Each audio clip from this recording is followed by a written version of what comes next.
Marissa Vallejo says she'd have paid any amount to get her precious puppy back home where he belongs, but says the steep fine has put her in a tight financial situation, and she wants to know why it's necessary. He's protected from the hustle and bustle of Expressway 281 by a fence. This is Buster. But somehow, Buster the Dalmatian lab mix managed to dig his way to freedom through a small hole under this door. And I was just expecting him to come home. But Buster never showed up. It turns out that freedom Buster sought didn't last long. Marissa says her precious pooch was picked up and hauled off by animal control. Now she's left with a hefty fine. And I showed them my citation without them even giving me a chance to explain what happened.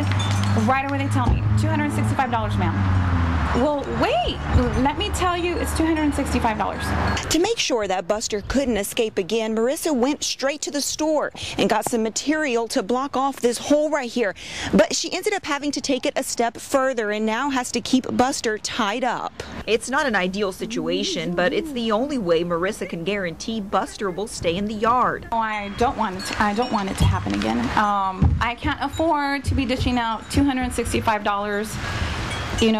Every time he gets out. Action 4 News took Marissa's concern of the pricey fine to the City of Edinburg. Lieutenant David White with the Edinburg Police Department tells us that the citations vary and are at the discretion of the municipal judge. If you know you're having a dog that escapes, you need to address the issue with the dog. And even if she doesn't like it, Marissa says a stake in the ground and long cord will have to do until Buster learns to stay put.